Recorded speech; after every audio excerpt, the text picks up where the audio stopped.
ওয়ালাইকুম সালাম। আমি আইসুল রহমান বেড়া পাবনা থেকে বলছি। জি, আমি জানতে চাচ্ছি, আমাদের বাংলাদেশে কৃষি প্রধান দেশ, এখানে গ্রাম অঞ্চলে বহু ধান, গম ইত্যাদি উঠে, কিন্তু অত্যন্ত দুঃখের বিষয়, বিনয়ের সাথে বলছি, আমাদের গ্রামের অধিকাংশ মসজিদে আপনার ওষুধের সম্বন্ধে আলোচনা, ব্যাপক আলোচনা হয় না। জি।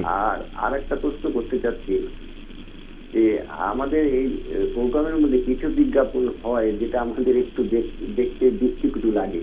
কাইন্ডলি একটু যদি আপনারা এই বিজ্ঞাপন, মার্জিত বিজ্ঞাপনগুলো দেন তাহলে হয়তো ভালো হয়।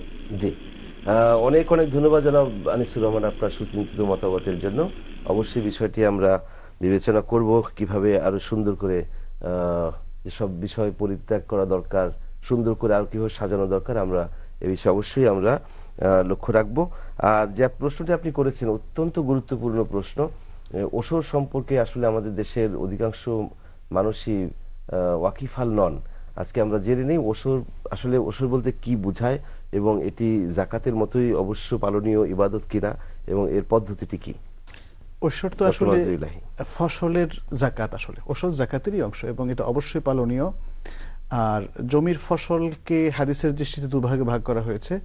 যদি বর্ষার পানি অথবা আকাশ থেকে স্বাভাবিকভাবে যে পানিটা আসে সে পানির মধ্য দিয়ে যদি ফসল হয় তাহলে ওসর দিতে হবে। ওসর মানে হচ্ছে 10 ভাগের 1 ভাগ। এটা আরবি শব্দ, তার অর্থ হচ্ছে 1/10, 10 ভাগের 1 ভাগ। আর যদি যেমন কৃষক নিজেই সেখানে সেচ কার্য সম্পাদন করে তাহলে তার খরচ আছে, সেই জন্য সেটা হচ্ছে নিসফুল ওশর।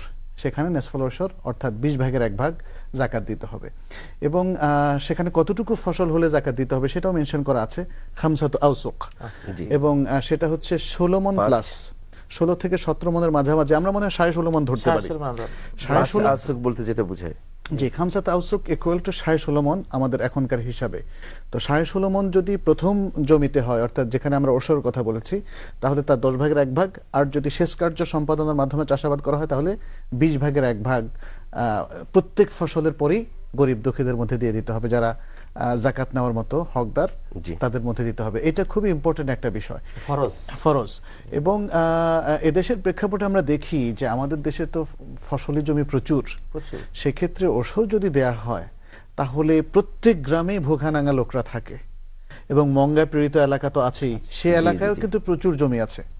সেখানকার ওষর থেকে যে আদায়কৃত যে জাকাতটা সেটা যদি দেয়া হয়, দেখা যাবে যে দারিদ্র হয়তো অর্ধেক বিমোচিত হয়ে গিয়েছে এই ওষরের মাধ্যমে। এটা আমার মনে হয় শুধু ব্যক্তিগত প্রচেষ্টা নয় এবং এটা শুধু মাদ্রাসা কিংবা আলেমদের কর্তব্য নয়, এটা সরকারেরও কর্তব্য এবং প্রশাসনেরও কর্তব্য। এমন সুন্দর একটা ব্যবস্থাপনা আল্লাহ তাআলা দিয়ে দিয়েছেন, যদি সেটাকে আমরা কাজে লাগাই তাহলে আমাদের সমাজ থেকে দারিদ্র বিমোচিত হয়ে যাবে অনেক দ্রুত ইনশাআল্লাহ। ফসলের পরিমাণও বেড়ে যাবে, আল্লাহর পক্ষ থেকে বরকত আসবে। অবশ্যই ইনশাআল্লাহ। ধন্যবাদ। আবারও নিচ্ছি টেলিফোন কল।